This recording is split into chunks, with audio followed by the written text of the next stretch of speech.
Assalamualaikum warahmatullahi wabarakatuh, teman-teman semuanya. Kita ketemu lagi di video yang berisi tentang materi-materi perkuliahan. Video kali ini materinya ada di dalam mata kuliah dasar-dasar oceanografi. Kita akan membicarakan tentang apa yang disebut dengan efek Coriolis.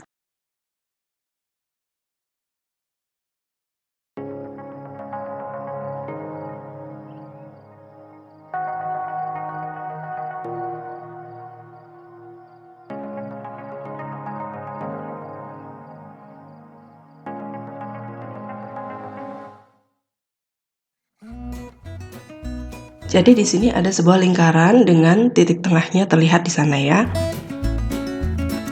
Kemudian kita tempatkan dua titik yang berbeda, titik biru di tepi lingkaran dan titik pink di antara titik tengah dengan titik biru. Kalau lingkaran beserta titik-titiknya kita putar, maka titik-titik biru dan pink akan berputar dan sampai lagi di titik semula sebagaimana yang terlihat di animasi. Satu hal yang perlu diperhatikan adalah apabila titik biru dan titik pink berjalan dan kembali ke tempat yang sama dalam waktu yang bersamaan, sementara titik biru memiliki jarak yang lebih panjang daripada titik pink, itu artinya titik biru memiliki kecepatan yang lebih besar daripada titik pink kan? Setuju nggak? Kalau waktunya sama, semakin panjang jaraknya, berarti semakin cepat benda itu bergerak. Nah, kalau udah mengerti, sekarang kita tutup lingkarannya pakai gambar bumi.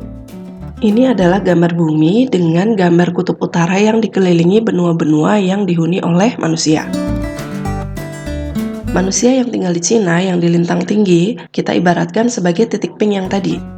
Sementara kita di Indonesia diibaratkan sebagai titik biru, karena kita berada di lintasan Khatulistiwa. Jadi ceritanya, gambar bumi ini mencakup gambaran separuh bumi, di mana tepi-tepiannya adalah Khatulistiwa. Lalu kita ajak berputar nih, dua orang, pink sama biru. Berdasarkan pengertian yang tadi, kita bisa mengatakan bahwa orang di Indonesia berputar lebih cepat daripada orang di Cina. Jadi pahami dulu ya teori ini. Kita akan menggunakannya sebagai landasan untuk memahami apa yang disebut sebagai efek Coriolis.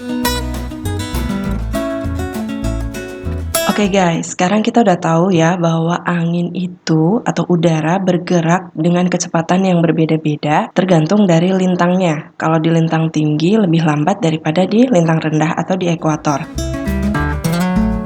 Katakanlah kita sekarang sedang membicarakan segumpal udara.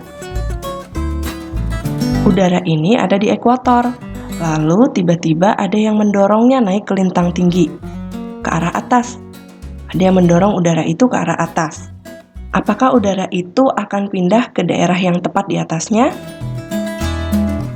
Berdasarkan prinsip sebelumnya, bahwa kalau sesuatu itu bergerak pindah dari kecepatan yang tinggi ke kecepatan yang lebih rendah, maka gerakannya akan belok. Jadi bukan tepat di atasnya, melainkan bergeser serong agak ke kanan. Jadi kalau segumpal udara itu naik ke zona yang udaranya bergerak lebih lambat, dia akan serong. Karena dia pasti akan lebih cepat dari yang lain, maka dia lebih di depan, maju menjadi yang terdepan gitu. Dan ini terjadi di seluruh ekuator. Pokoknya gumpalan udara yang bergeser tadi pasti akan mengalami pembelokan. Lalu gimana ceritanya kalau segumpal udara tadi berasal dari zona dengan pergerakan yang lebih lambat? Ya, kejadiannya akan seperti ini. Jadi si udara ini akan turun dan tidak lurus. Sama aja ya kayak tadi, tidak lurus. Karena dia lebih lambat, sementara daerah yang dituju itu lebih cepat, dia pasti jadi akan tertinggal di belakang. Jadi dia akan mengalami pembelokan ke belakang. Ini juga sama seperti tadi berlaku di seluruh area, baik itu dari lintang utara maupun lintang selatan ke daerah ekuator. Pasti akan terjadi pembelokan ke belakang aliran yang ada di ekuator. Nah, kemudian kita lupakan sejenak tentang aliran udara yang berbelok-belok tadi. Kita sekarang akan membicarakan gumpalan udara yang tipis, yang kerapatannya tidak terlalu tinggi, artinya masih ada ruang-ruang kosong di antara molekul-molekul udara. Kalau itu terjadi, ya, maka ruang kosong ini akan menyedot semua udara-udara di sekelilingnya.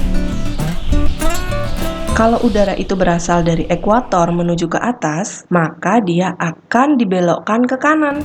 Sementara udara yang dari lintang tinggi ditarik ke arah bawah, dia akan dibelokkan ke kiri. Nah, udara yang saling berbelok ini melebur jadi satu di ruang yang kosong tadi.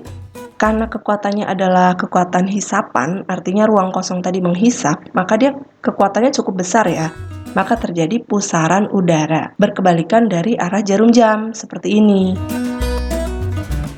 Inilah yang terjadi di belahan bumi utara. Putaran yang terjadi berkebalikan dari arah jarum jam. Ya, karena dari ekuator ke atas, dia akan berbelok ke kanan, dan dari lintang utara tinggi ke ekuator, dia akan berbelok ke kiri. Seperti yang terlihat di animasi. Berikutnya apa yang terjadi kalau kita bicara di belahan bumi bagian selatan? Sama aja, dari ekuator yang kecepatan gerak udaranya itu tinggi, set gitu.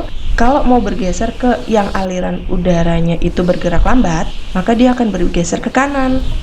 Waktu dihisap tuh sama ruang udara yang kosong, dia akan bergeser ke kanan. Sementara dari kutub yang dingin, waktu dihisap dia akan bergeser ke kiri.